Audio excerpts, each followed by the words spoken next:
आइए मेरे किसान भाइयों, एक बार पुनः स्वागत है आपका हमारे YouTube चैनल किसान पुत्र में।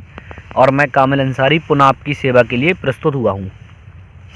और आज हम बात करेंगे, जैसे बहुत से किसान भाइयों का सवाल भी रहता है कि गेहूं में जो है वो पहली सिंचाई का सही समय क्या रहता है, मतलब कौन से समय पर जो है हमें गेहूं की सिंचाई करना बहुत ज़्यादा ज़रूरी हो जाता है। तो आज हम उस बारे में बात करेंगे और ये भी बात करेंगे कि हमें पहली सिंचाई के साथ में जो है कौन से फर्टिलाइज़र का प्रयोग करना चाहिए। तो वीडियो जो है आप पूरी अंत तक ज़रूर देखें ताकि जो है आपको पूरी और अच्छी जानकारी मिल पाए। और अभी तक जिन भाइयों ने अपने भाई के चैनल किसान पुत्र को सब्सक्राइब नहीं किया है वो भाई प्लीज़ चैनल को सब्सक्राइब कर दें ताकि आने वाली महत्वपूर्ण जानकारी आप तक पहुंच सके। तो चलिए हम बात कर लेते हैं गेहूं में जो है वो पहली सिंचाई किस समय पर होती है, उसका सही समय क्या होता है। तो सबसे पहले जैसे हम सिंचाई की अगर बात करें तो सिंचाई का जो हमारा सही समय होता है वो हमारे गेहूं की सिंचाई का सही समय जब हमारी गेहूं की फसल 21 से 25 दिन की हो चुकी होती है। यानी जब हमारी गेहूं की फसल 21 से 25 दिन की हो चुकी हो तब हम जो है गेहूं में पहली सिंचाई कर सकते हैं।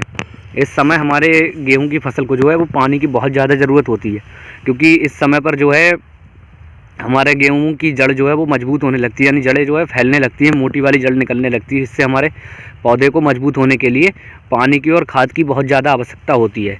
जैसे कि मैं आपको दिखाऊं, जैसे ये हमारा गेहूं का पौधा है तो इसमें अभी जो है जड़ें विकसित होना शुरू हो गई हैं। ये देखिए अभी सिंगल जड़ है, इसमें महीन जड़ें जो हैं वो निकलना स्टार्ट हो गई हैं। तो इस समय पर अगर हम अपने गेहूं की सिंचाई करते हैं, जैसे ये हमारा गेहूं जो है ये इस समय 23 दिन का हो चुका है, अगर हम इसमें सिंचाई करते हैं तो हमारी जड़ों का जो है वो बहुत अच्छी तरीके से विकास होगा। और हम इसमें जो है जड़ों का और ज़्यादा अच्छी तरीके से विकास करने के लिए हम खाद का प्रयोग करते हैं। तो खाद के प्रयोग में मैं आपको बताऊँ कि आपको कौन सी खाद लेनी है। तो खाद में सभी किसान भाई सामान्यतः यूरिया का प्रयोग तो करते ही हैं, और यूरिया हमारे खाद मतलब गेहूं की फसल में ज़रूरी भी होती है। तो आप जो है यूरिया का प्रयोग करना है आपको। तो जैसे आप ये भी बात हम कर ही लेते हैं आज क्या कि यूरिया का प्रयोग हम जैसे सिंचाई करने से पहले करें या सिंचाई करने के बाद। तो जैसे हम सबसे अच्छा जो तरीका है वो सबसे अच्छा तरीका रहता है पहले हम अपने खेत में खाद डालें और खाद के साथ में हम जो भी मटेरियल डालते हैं वो डालें, उसके बाद हम अपने खेत की सिंचाई करें, जिससे जो है पानी के साथ यूरिया घुलकर जड़ों तक अच्छी तरीके से पहुंच जाती है और पौधे को यूरिया का पूरा फ़ायदा मिल पाता है। तो हम बात कर लेते हैं अब हमें यूरिया के साथ में जो है क्या क्या मटेरियल लगाना है, यूरिया की कितनी मात्रा डालनी है। यूरिया की अगर मैं सही वाली मात्रा की बात करूं तो आपको 30 से 35 किलो या 40 किलो तक यूरिया जो है वो प्रति एकड़ में प्रयोग करनी रहती है।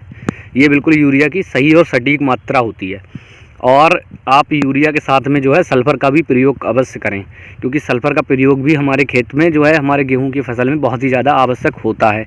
तो आप सल्फ़र का प्रयोग भी जो है वो बहुत ज़्यादा आवश्यक करें ही करें, क्योंकि सल्फ़र जो है जैसे इस समय में जब गेहूं होता है हमारा तो सर्दी का मौसम चल रहा होता है और खेत को जो है वो हमारे गर्मी की ज़रूरत होती है। तो सल्फ़र जो है वो पूरी तरीके से हमारी फसल में गर्मी बनाए रखती है।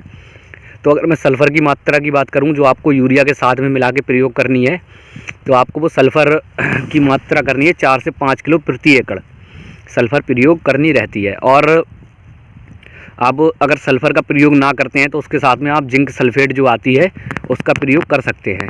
जिंक सल्फ़ेट की भी 4 से 5 किलो मात्रा जो है प्रति एकड़ के हिसाब से आपको प्रयोग करनी रहती है, जिससे जो है हमारी गेहूं की फसल जो है वो बहुत ही अच्छी रहेगी।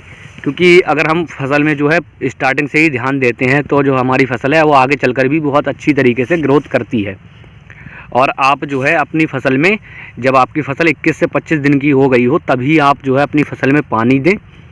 21 से 25 दिन के बीच आप अपनी फसल को पानी दे दें। और यूरिया का प्रयोग जो मैंने सही वाला बताया कि आपको पहले अपने खेत में जो जो मटेरियल डाल रहे हैं वो मटेरियल डालना है, उसके बाद जो है यूरिया के साथ में जो मटेरियल डालना है वो मटेरियल डालें। उसके बाद जो है आप उसके ऊपर से अपने खेत में सिंचाई कर सकते हैं, जिससे जो है पानी जो होता है वो हमारा जड़ों तक पहुंचता है। उसके साथ में हमारा जो यूरिया का सॉल्ट होता है यानी नाइट्रोजन जो होती है वो अच्छी तरीके से जड़ों तक पहुँच जाती है और हमारी जड़ों का विकास जो है वो बहुत अच्छी तरीके से हो जाता है। इस समय में हमारी जड़ों का विकास होता है। जैसे हमारा गेहूं की फसल जो है 21 से 25 दिन की हो रही होती है, तो हमारे गेहूं की फसल में मोटी जड़ें जो होती हैं उससे महीन जड़ें निकलना स्टार्ट हो जाती हैं। जड़ों का विकास जो है बहुत अच्छी मात्रा में होता है, तो इसीलिए जो है हमें पानी लगाना बहुत ही ज़्यादा आवश्यक हो जाता है, और उसके साथ में हमें खाद डालना भी बहुत ही ज़्यादा आवश्यक है। आप अपनी फसल में यूरिया के साथ में जिंक सल्फेट या सल्फ़र का प्रयोग तो करें ही करें। बाकी आप जो जैसे कोई भी किसी भी प्रकार की बायोजाइम का प्रयोग करते हैं तो वो भी अच्छी बात है, वो भी आपके खेत में जो है अच्छी तरीके से टिल्लिंग वगैरह करती है। पर आप जिंक सल्फेट या सल्फ़र इनका प्रयोग और यूरिया का प्रयोग जो है वो अवश्य करें। तो अगर दोस्तों आपको वीडियो पसंद आए तो प्लीज़ वीडियो को लाइक कर दें और चैनल को कर लें सब्सक्राइब। तो मिलते हैं ऐसी धांसू जानकारी के साथ अगली वीडियो में। जय हिंद दोस्तों, और वीडियो को शेयर करना ना भूलें।